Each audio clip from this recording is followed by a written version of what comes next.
Hello again. Now we will discuss the topic of Wi-Fi in the subject of wireless and mobile communication.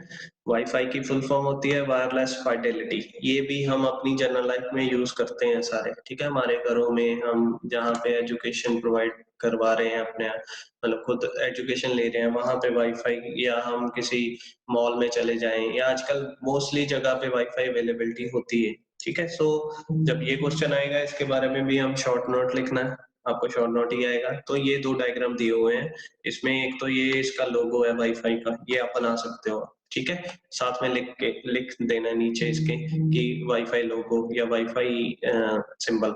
Next ये इसका लोगो है wifi का। अगर ये आपकी ड्राइंग अच्छी है, यहाँ पे इसको बना सकते इजीली, तो ये भी बना लेना। अदरवाइज दिस इज इनफ, ठीक है, कि आप वाईफाई शो करना है विद द पिक्चर। ठीक, अब ये होता क्या है, wireless technology is an alternative to wire technology. ये एक उसका अल्टरनेट है, किसका, वायर टेक्नोलॉजी का, and is commonly use for connecting devices in wireless mode. और इसको हम वायरलेस मोड में कोई भी डिवाइसेस को आपस में कनेक्ट करने के लिए वाईफाई यूज करते हैं।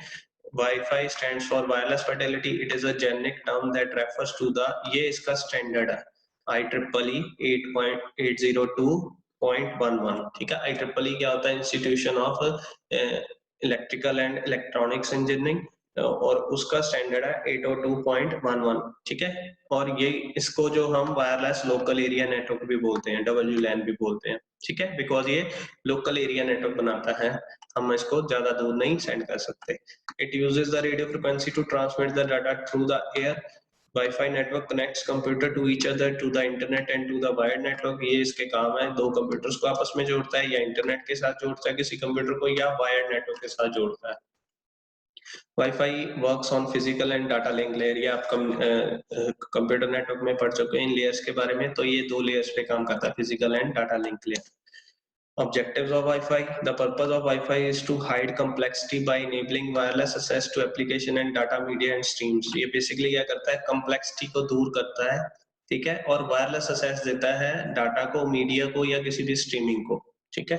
The main aim of our Wi-Fi are make access to information easier, easy to easy way से डायरेक्ट जो है information एक जगह से दूसरी जगह पहुंच जाए।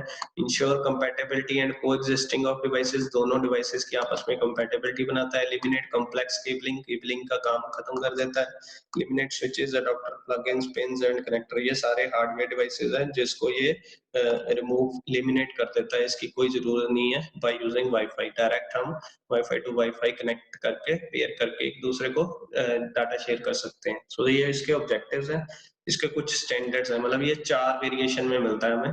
पहला है IEEE 802.11b, next is IEEE 802.11a, 802.11g, 802.11n। सो ये आपने याद रखना है, BAGN, इसके 4 वेरिएशंस हैं। और भी हैं, पर जो अप्रूव किए गए या जो अडॉप्ट किए गए इन द डिवाइसेस मार्केट में, वो ये चारों हैं, ठीक है। आपने ये याद रखने हैं। कब कब आए इसके बारे में बात करने हैं, और स्पेसिफिकेशन क्या है वो भी बताता हूँ मैं। सबसे पहले इसकी बात करते हैं IEEE 802.11b।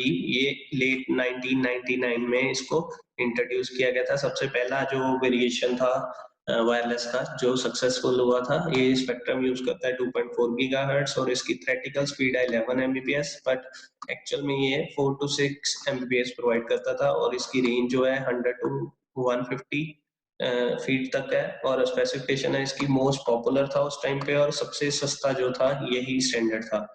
उसके बाद उन्होंने कुछ मॉडिफिकेशन करके 802.11a नाम दिया इसको, इस स्टैंडर्ड को, जो कि 2001 में आया था। ये स्पेक्ट्रम यूज करता है 5, ठीक है जी। 5 में 5.8 गीगाहर्ट्ज होता है बेसिकली, और इसकी थ्योरेटिकल स्पीड जो मेंशन थी 54 Mbps, पर एक्चुअल में 15 से 20 Mbps देता है। और इसकी जो रेंज है that is 50 to 75 feet. More expensive, not compatible with 802.11b। जो इसके डिवाइस थे 802.11a के, वो 8 मतलब जो पहला वेरिएशन था उससे कंपेटेबल नहीं थे, ठीक है जी। नेक्स्ट 802.11g, ये 2003 में आया था। इसकी जो फ्रिक्वेंसी रेंज है दैट इज 2.4 गीगाहर्ट्ज, और थ्योरेटिकल स्पीड है इसकी 54 Mbps। जो रेंज है 100 to 150, ये कॉम्बिनेशन था A और B का। इसको हम ये भी लिख सकते हैं कि ये दोनों इसके जो फीचर्स हैं वो दोनों के फीचर्स को मिला के बने थे ए एंड बी वेरिएशंस का, ठीक है। और ये कंपैटिबल था 802.11b के साथ, मतलब सबसे पहले वेरिएशन के साथ। लास्ट था जो आजकल मोस्टली चल रहा है वो है 802.11n।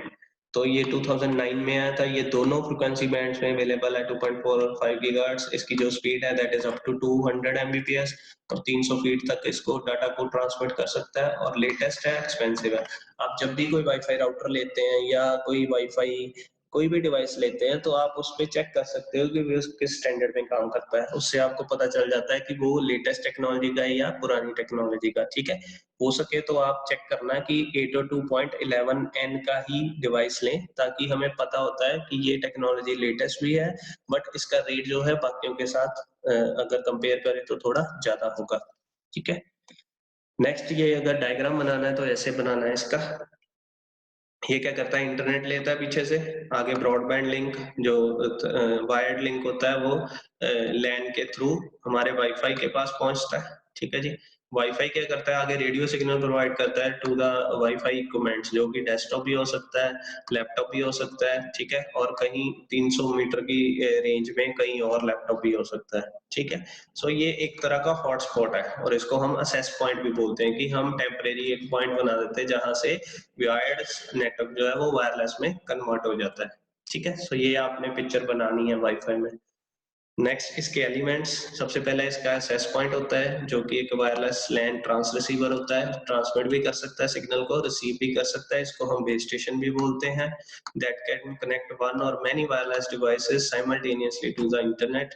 वाईफाई कार्ड लगे होते हैं, वो भी वाईफाई प्रोवाइड करते हैं, जो कि हमारे डेस्कटॉप में एनआईसी कार्ड होते हैं, network interface card.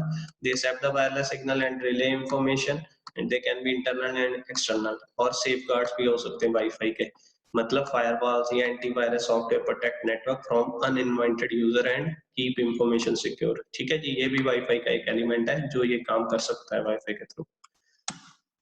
Advantages, no wires, कोई वायर नहीं यूज कर सकते हम, no waiting, fast and easy deployment, कोई इसकी वो नहीं है कि टाइमिंग दी हुई है कि या इस टाइम पे ही इंफॉर्मेशन शेयर कर सकते हैं, जब मर्जी आप कर सकते हैं। No worries, a wireless networking system that is secure, easy to manage and build to grow with you, ठीक है।